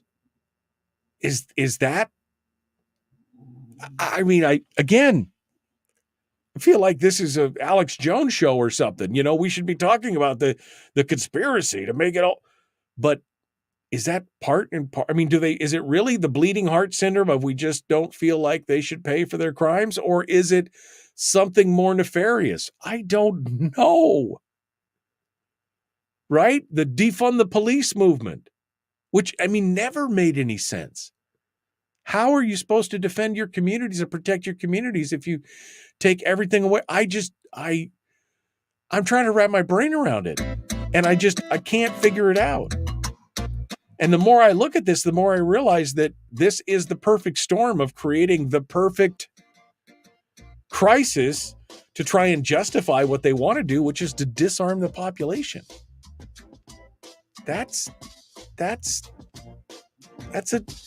I'm concerned. More coming up, the Michael Duke Show. We got Willie Waffle up next. A little lighten up for the weekend. Back with more.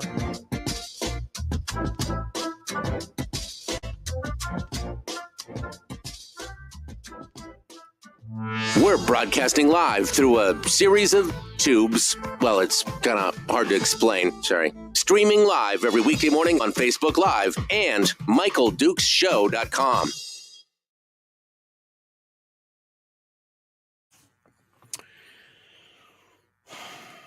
I mean, I'm a little concerned about that. Because at what point do you just go, what was it intentional?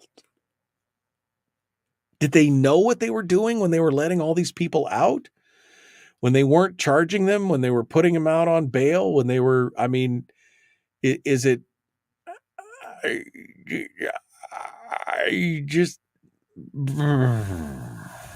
I don't know, man. I just don't know. I don't know what to say.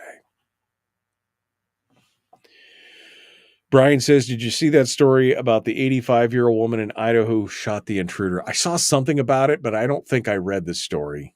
It's been a busy week, man. That was earlier this week, right? Wasn't it? See if there's I got my scroll wheel here. I'm going back and looking at some of these things.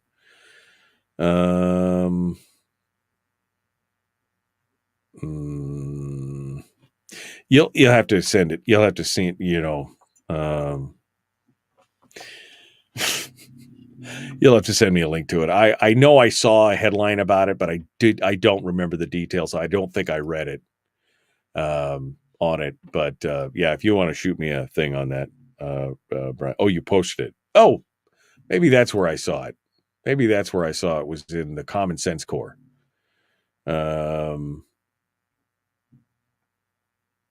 Oh no, you posted it in the chat. I missed it. I missed it. Okay. Well, there you go. Let's see.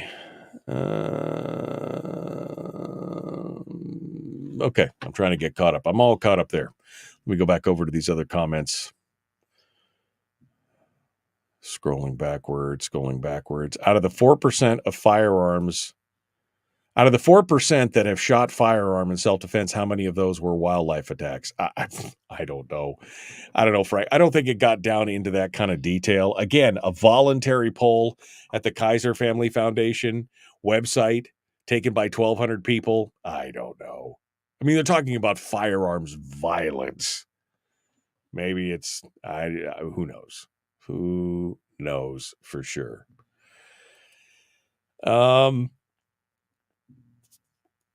I think that's it. I think I got into assault vehicles.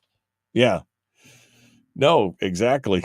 This is Melissa said assault vehicles. I mean, yeah, we got assault hammers, we got assault knives, assault swords, assault, assault frozen block of meat, assault lamp, all these things that people are using to do that. And assault weapons, right? Assault fire, gun violence, truck violence, car violence, frozen food violence. I mean, whatever it was that we were using to beat somebody, more people are pummeled to death with hands, fists, and feet and blunt objects and everything else than the number killed by people with long guns, rifles in this country all the time. I mean, it makes no sense out this, nail guns.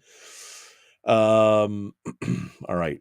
Brian just posted the link in the thing, which means I got to go to the other page to load it so that I can actually see it. Here it is. Right there. Thank you, Brian. New details on how an elderly Idaho woman outgunned her home intruder during a deadly standoff. 85-year-old Christine Janinan is known for her friendly and welcoming demeanor. She's the kind of person known for dropping off cookies to local law enforcement. Over the past few weeks, the Bingham County woman has also received national attention after successfully fighting off a homed invader on March 13th. Recently, the 47-page deputy report and photos of the harrowing situation were released to the public. The details show how a masked armed man broke into her home after midnight, robbed and threatened her. She recalled to deputies how scared the incident made her. Despite that, she killed the attacker, survived multiple gunshot wounds, and lived to tell what happened. Holy cow. Deputies learned about the home invasion via 911 call from her about 10 hours after the initial assault.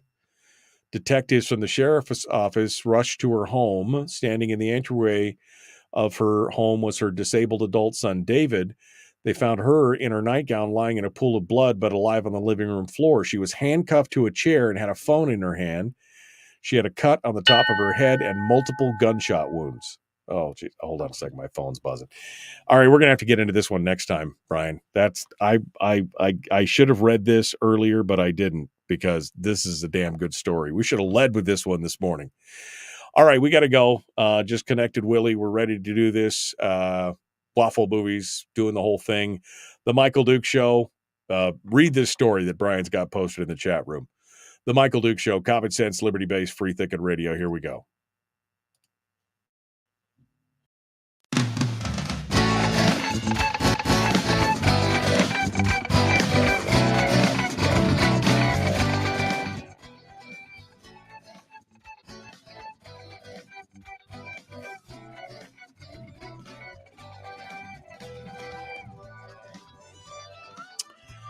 Okay, hi there, ho there, hey there. Final segment of the day. We're ready to go. It's going to be the weekend. I can't wait.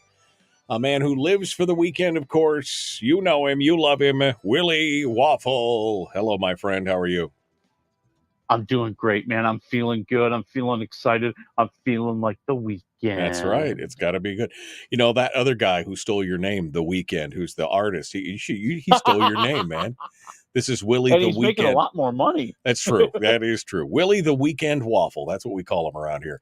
Our entertainment and movie critic is here to give us the full rundown of everything that's going on, including news and entertainment. So I guess let's get started, shall we, Willie? Freaky Friday. That's what today is. It's Freaky Friday. Anytime you're on, it's Freaky Friday. But it's real. The sequel is real. The other I mean, how many times? This movie's been remade a few times. But what do we got here? Well, it has been remade a few times, but this one kind of came about because Jamie Lee Curtis a couple years ago said, "I'd really like to make a sequel. It would be a lot of fun." And she's been working it and getting it out there in the public and stirring up interest. And by God, what do you know? This week in Los Angeles, they went into production. Lindsay Lohan and Jamie Lee Curtis are back, and they're in LA and they're making the sequel where, what they thought happened as just pure chance. A strike of lightning years ago happens again. They're going to switch places again. Okay. All right. Well, I mean, Lindsay Lohan seems to have cleaned up her act a bit, and she's getting it back together. And it was kind of a fun movie. It was still not as good as the original with Maureen O'Hara and Brian Keith, but still pretty good. So, any other than it's coming on? They got a time frame sometime in 2025, right? Yeah, sometime in 2025. I mean, what's going to happen with a movie like this is, they're gonna produce it, and I think there's going to have to be a decision. Do we think that we're better off going straight to, say, like Disney Plus and making it a big deal for Disney Plus, or do we go into theaters, make some money, use that as a marketing tool as we traditionally do to keep people interested in the film? I would think they're going to try to make a theatrical run. I think it's strong enough. I think they can get the marketing behind it. I think there's enough interest in it. I think there's enough nostalgia behind it to make it work again. Yeah. And I agree with you. I mean, Lindsay Lohan, who seemed like the biggest train wreck in the history of the world, has really gotten her life back together. And she's done a lot of Netflix kind of work.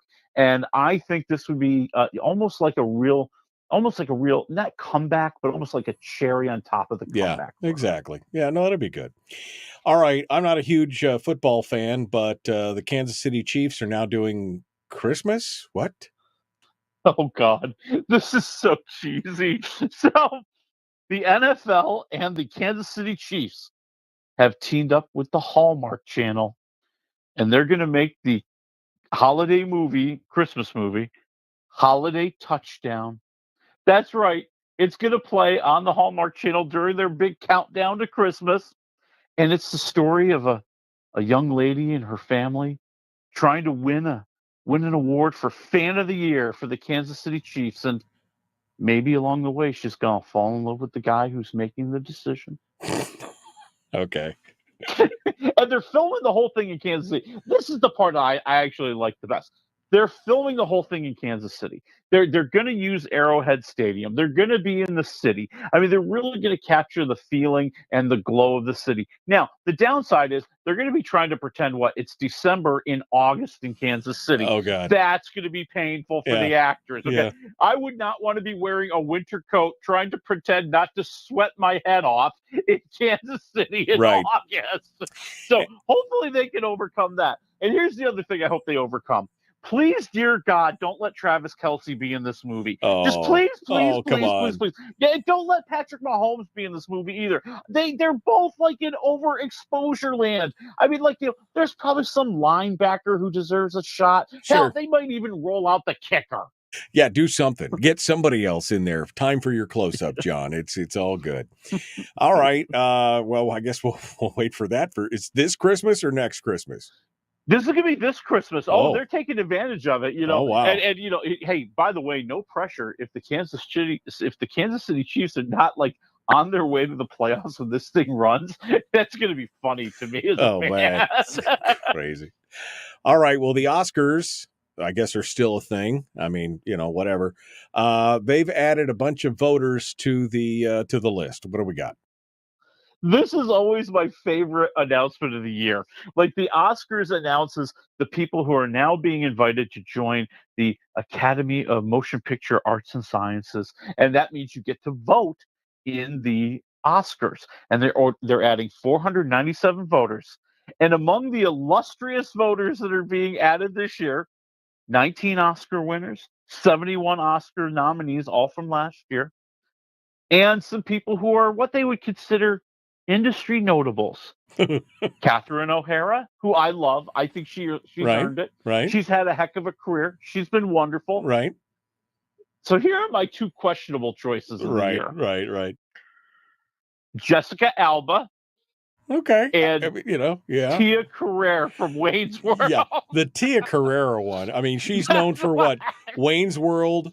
Was she in a Bond film? Was she in like the last Roger Moore Bond film? She might have been in one of them. I think she was in one of them, like and then she did some kind of other low budget action where she was the femme fatale or something. And I'm just like, Tia Carrere. Okay, all right, all right. I mean, has she even watched an Oscar movie? Has she ever even like starred in an Oscar movie? Not even starred. Was she even in the background of an Oscar movie at some point? Yeah, was she? I don't know. Was she in the theater when she watched an Oscar movie? I mean, kind of thing. You know, somebody reminded me the other day that the first Oscars were held. I was watching something, and they were like, the first Oscars were held in this. It was a tour of downtown bars or something in Hollywood or something. The first Oscars were held here. It lasted 23 minutes, and I'm like, well, 23 minutes. Yep, that's about right. They got up and they announced the winners, and that was it. Then everybody was drinking. That's about right. That's about the right length for the Oscars. All right. Streaming services. I saw a meme yesterday. I should have sent it to you. It was so funny. It was like all the Wonder Twins or the Power Rangers, and everybody was throwing their rings together in the center of the picture. And in the center, it said, "Streaming is just as expensive as cable now," because that's exactly what it was. I mean, Paramount raising their prices along with everybody else. It's about to get expensive up in here.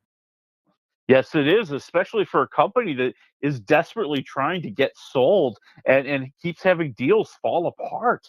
But yeah, Paramount Plus is raising prices starting August 20th for new subscribers, and around September 20th or your first bill after September 20th for existing customers. The Paramount Plus with Showtime plan, which I do have, by the way, is going up by $1 to $12.99 per month. The quote-unquote Paramount Plus Essential plan is going up by $2 to $7.99 per month. But this is kind of interesting. Only for new subscribers. They're going to let the current subscribers slide at $5.99 a month. And then they have this limited Paramount Plus commercial plan that's going to go up by $1. Yeah. To $7.99 a month. So, everyone's paying more. And just to give you an idea of the scale and the scope of this, I looked this up. Netflix has 269 million subscribers. Yeah. Paramount Plus has 71 million. Well, I will say this. I have been watching a lot of Paramount lately. A lot of Paramount. Okay. I watched all of Tracker. I just watched Criminal Minds, the last 2 seasons, which I had never watched before. I watched the Evolution series, which is great. Okay. I'm going to watch SEAL Team, the new SEAL Team. The final season is coming out in a month. I'm going to watch that. Tulsa King. I'm watching a lot of stuff on Paramount Plus. I'll be honest with you, more than on Netflix. So if I had to kick one, I mean, it just seems like they're coming out with some good stuff. I know they're struggling, but it is some good stuff right now. Yeah, I think Paramount Plus has mainly tried to rely on being the home of the CBS programs. Hey, if you miss it when it was on the air, come on over to Paramount Plus and watch it here, or catch up on the other seasons that you missed. I think that's been a lot of their goal. But I'm with you. They do some really interesting documentaries. I like how they have these series that didn't get to CBS, but still kind of keep those series alive. Like you said, the Evolution series was just kind of supposed to be a one-off, and it did so well that they're doing another season of it. Right. So I think they've got some good. I think they still have a lot of South Park stuff. I think that's where I had to see the South Park episode where Cartman is fighting obesity, which by the way is a hilarious satire of the American healthcare system. Yeah, no. So, Mayor of Kingstown. Yeah, Mayor of Kingstown. That's another one that's on there. Yeah, that's right. Yeah. Which is coming back now that he's doing better. Jeremy Renner now that he's doing better and can do stuff. Yeah, Tulsa King has been a big hit for them. That's been huge. Isn't this also the Yellowstone? No, it's not totally. Yeah, it's Yellowstone. Partly the Yellowstone. Yeah, partly, but not all of them. Yeah, they did Yellowstone in 1883 and 1923. They've listed all of them on there. So, no, I mean, I think it's I'll still pay the extra $1 if that's what it takes. But I'm starting. Terry and I talked the other day, and we actually turned off a couple of them because we haven't watched them in a couple months. And I'm like, I'm not going to pay these if they keep jacking the rate up. So it is what it is. All right, we got to go. Well, let's get to the theaters and the flicks and the Amazon, Netflix, and in theaters Give it to me like I'm 5 here. What's good, better, best? I will fly like an eagle. Okay, we've got A Family Affair on Netflix. Your chance to watch two people who used to be good looking pretend to fall in love in a world where everyone is filthy rich and has glamorous jobs, and it's horrible. It's Zac Efron playing this actor who falls in love with Nicole Kidman, who is the mother of his assistant, and of course, comedy hijinks are supposed to ensue. I'm giving that one half a waffle. It's not very good. Yeah. Then you move on. I Am Celine Dion, the Amazon Prime Video documentary that everybody's talking about. This woman opens up the cameras and lets you see the struggle she is going through as she is fighting this very, very rare disease that has essentially stolen her career and is damaging her life. Yeah, And it's a wonderful documentary where you see her rise to fame and the fun and the amazing performer she is, and then you contrast it. Man, you watch her have a seizure on camera, and man. it breaks your heart, and you realize the pain this woman is going through every day. And it's fascinating. It's a 3 waffle documentary. Absolutely. I saw the trailer. They had couple different trailers that played when I was looking at something, and I watched it, and I was just like, oh, the trailer was enough to just make, do I want to watch this? Am I going to be so sad and depressed when this is over? Because damn, this looks rough. But because it's a tragedy. I mean, I can't remember what it is, but it's just destroying her life, and it's horrific. And of course it happens to other people, but when you see somebody like that who's so beloved, it's always, a harder thing. Yeah. All right, it's hard. And go ahead. Oh, how long? We got 2.5 minutes. Go ahead. Oh, okay. Oh, I thought I had to go faster. Okay. Well, then let's have a little bit of fun with A Quiet Place Day One.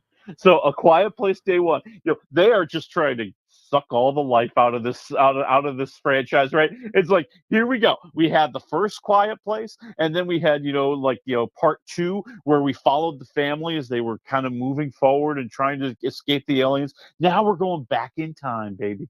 We're going back to day 1, and we're going to see a different struggle. We're going to see the struggle of Lupita Nyong'o, who's a woman who is living in the New York City area, and she's got cancer. Oh, gosh. And she is angry at the world, and she's fed up with everything. And that's when the aliens attack. And now here she is, on this, this horrible odyssey through an apocalyptic New York where aliens attack you if they can hear you. So, you have the contrast of, the New York City, or the big city that we all know, and how loud and crazy it can be, versus here it is when everything's on fire and everybody has to stay quiet so they don't get eaten by the aliens. And we see her kind of, going through this. She's got a friend who's with her. She meets up with another family along the way, with Damon Hansu and the family that he's the leader of. And you really are getting to see not only just the struggle to survive, but you're really getting a kind of a character look at her. As she's trying to go through New York, while she's trying to survive, it's almost like she's trying to go through and see all the places and all the things that mattered to her in life. And that is an amazing journey. And I love the tension. I love how it gets so quiet that every little snap is just full of tension and chills and thrills. They scored. They have kept this franchise alive. I am at 3.5 waffles. Wow. For A Quiet Place Day One. Yeah. No, New York is not the place you want to be during the apocalypse. I'm just going to say that. No. No. I mean, no matter what kind of apocalypse it is, it's not the place you want to be. But yeah, it looks good. I can't wait to watch it. All right. Well, Willie, that's it for today. Next week, we're going to do what, Maxine and something else? Well, you've got the Axel F, the Eddie Murphy follow-up to Beverly Hills Cop. Yeah. That's going to be on Netflix next week. And how about a little Despicable Me 4? Okay. All right. We can't wait to hear it. I'm just happy the Minions are back. Yeah. Yeah. All right. Thank you, my friend. We're out of time, folks. We will see you on Monday. Scott Kohlhaas and somebody else. I've forgotten already. All right. We'll see you then.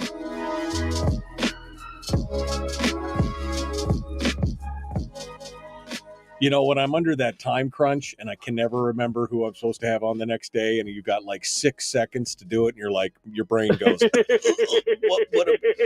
Who was I supposed to be talking about? I've already forgotten who it was. Someone famous is on, aren't they? Yeah, I know. It's Scott Kohlhaas and I didn't even write it down. Boy, bad show host. I didn't write it down. All right, we'll figure it out later. Anyway, it looks like a great movie. I think John Krakowski's an amazing director, and I think he's a great story writer. I've liked the other two Quiet Places. This should be good. I'm looking forward to it.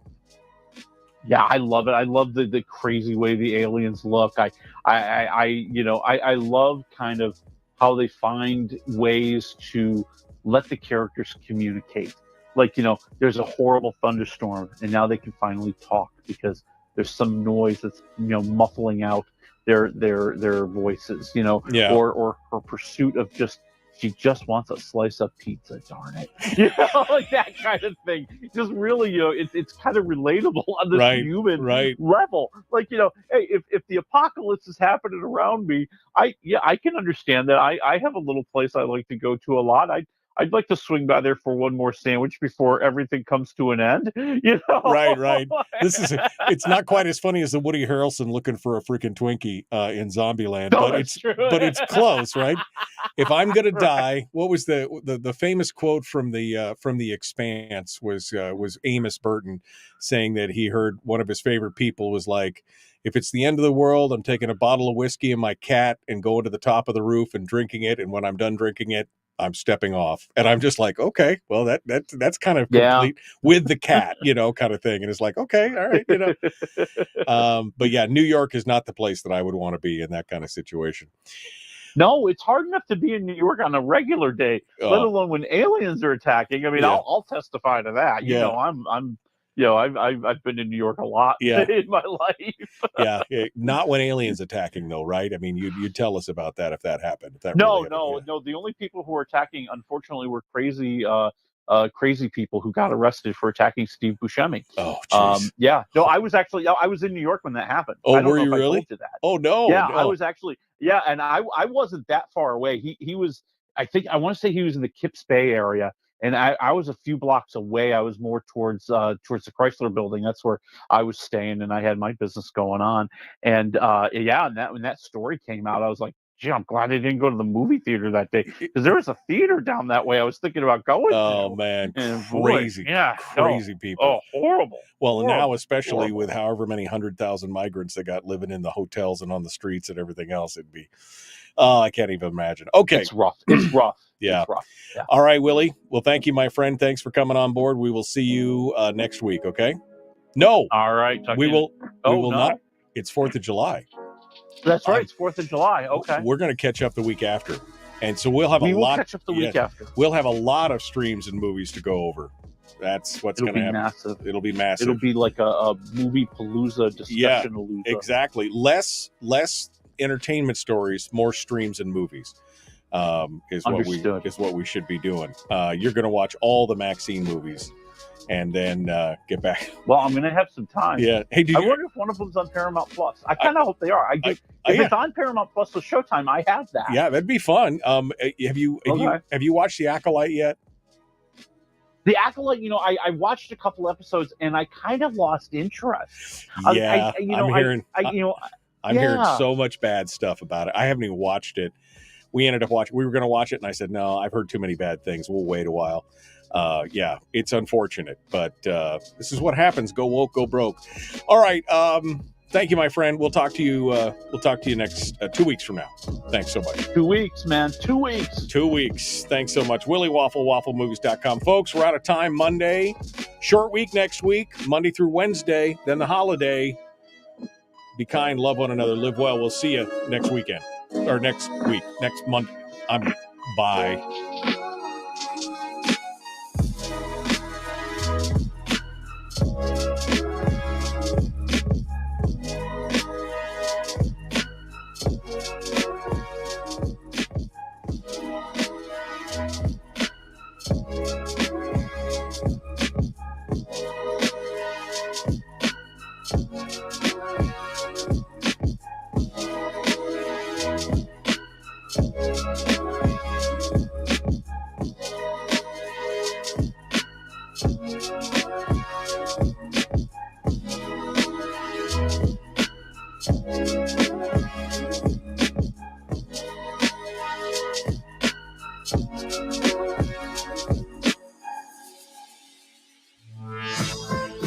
We've shed our terrestrial radio skin, and now we are slimy lizard internet people. It's the Michael Duke Show.